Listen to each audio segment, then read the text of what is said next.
Hello, we welcome you to another Alpha X Pro replay cast. I am here, your caster Snoopy, joined, of course, by the one and only Kyuri.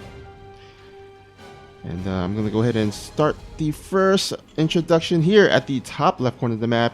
He's the red Terran player playing for Mouse Esports. It is Heromarine. And spawning in the bottom right corner of the map, he recently joined Dragon Phoenix Gaming. It's ZEST. Yeah, he joined Dragon Phoenix Gaming exactly on February 8th, so very, very recent. On the other hand, we have Heromarine that has been with Mouse Esports for like the longest time. This is the only team he's ever been in. He's been here since 2011.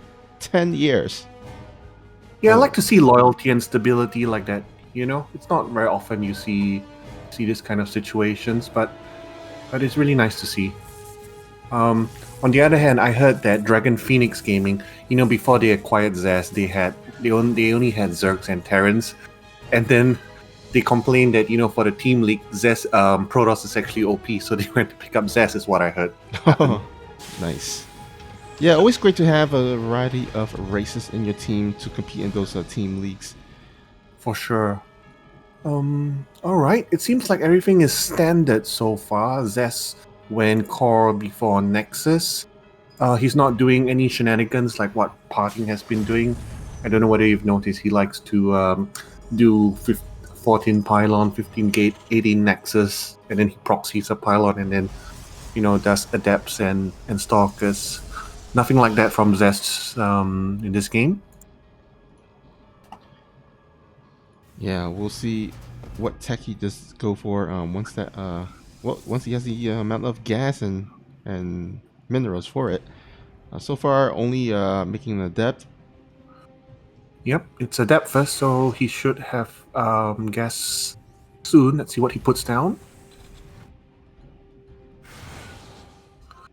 And it's going to be a Twilight Council. I think he likes Twilight Council, to be honest. Yeah. I see him opening Twilight more often than Stargate openings. He likes to, of course, either go DTs or blink with Stalkers. Nice timing there on the bunker by Heromarine.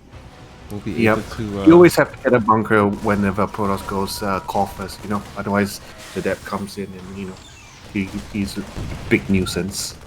Can deny mining, can even deny the CC from completing. Alright, that was the first depth, but the second one will come in and cause some mayhem for our Red Terran. You see, even with a bunker, adept can be really annoying. Yeah. Yeah. Well, ZEST hasn't researched any tech yet on his Twilight Council, so let's see what he goes for. Wonder if it's going to be a DT shrine. Oh yes, actually it is. It's just that he put it in his natural. Hiding in plain sight, I guess?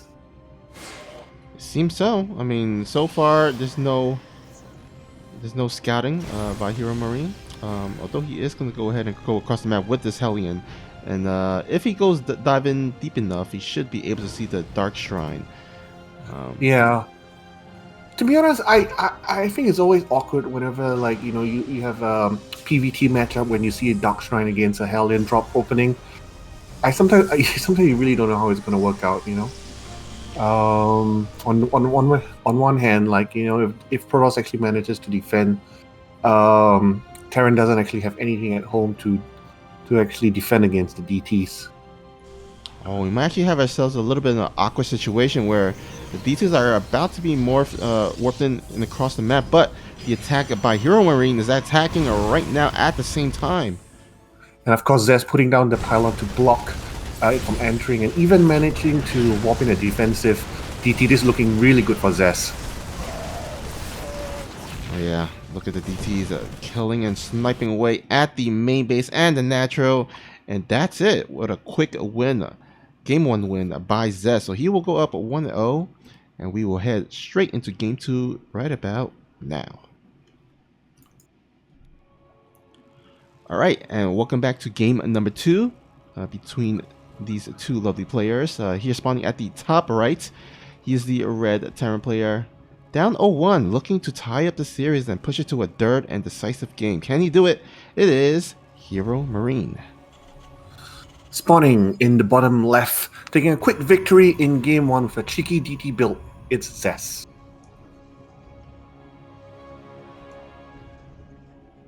Alright, so of course this is for Home Story Cup.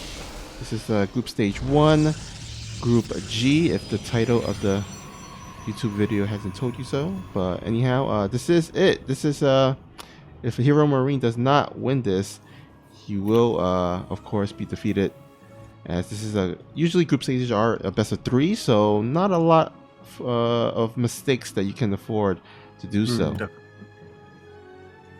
Yep. You know, it's always nice to have international competitions. I don't think they happen often enough, because you don't see Korean players taking on Europeans very often, do you? So I'm looking forward to seeing how this series plays out. ZEST doesn't play Heromarine very often, as you can imagine. You know, them being in coming from different regions and playing on different servers. Yep. Of course, usually there's some region lock issues that will prevent them from facing one another in many. I think it's been removed now, actually, region lock. So as soon as COVID dies down and there's offline lands again, DreamHack tournaments are going to be open for, you know, all regions. Oh, nice. So that's something to look forward to in the post-COVID era, hopefully. Yeah, I mean, the only thing that is concerning for me is the ping, because I mean, personally, even a little bit of ping for me is like really horrible. So I can't imagine. I'm sure that these players has played so many different games in the past with these ping, but still, sometimes make a lot of difference, especially in those very intensive micro battles. For sure. So Heromarine opening with factory after barracks. You typically see starport following this. Let's see whether he goes for attack lab with a starport and open with a raven, because you know ZEST is actually very notorious for his DT builds.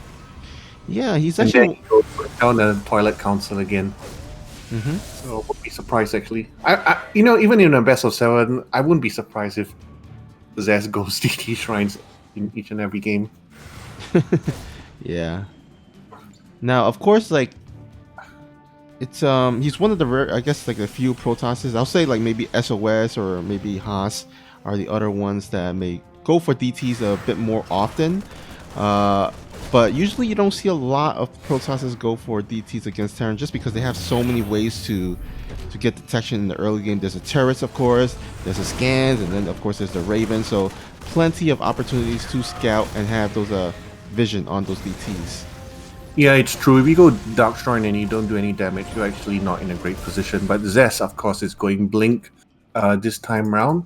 So let's see whether he's going for a standard 3-gate blink or, you know, doing the 4-gate aggressive version, where you either try to kill your opponent outright or get a heavy advantage by killing a lot of workers and basically just doing a lot of damage.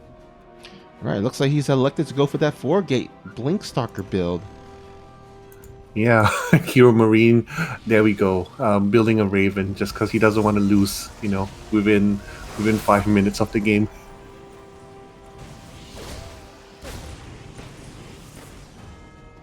Alright, nice little wall off there, but doesn't prevent him from scouting all those gateways. So he should be very, very wary that there are 4 gates out in the map. And he should start, you know, building maybe some bunkers here on the high ground. Yeah. I think whenever Clem faces 3-gate blink, 4-gate blink, he immediately puts down 3 bunker at least, you know? Yeah. So respecting it a lot. But Heromarine, I think, I'm not sure whether his defenses will be ready. I think he swapped over the tech lab. He gave it to the starport to build the Raven, you know, so he didn't have an earlier tank than he could have. Alright, so warp-ins will commence. Of course, there's one stalker that will have to be warped in back at home, as there's this pesky Reaper that needs to be cleaned up. But the blink attack is about to commence.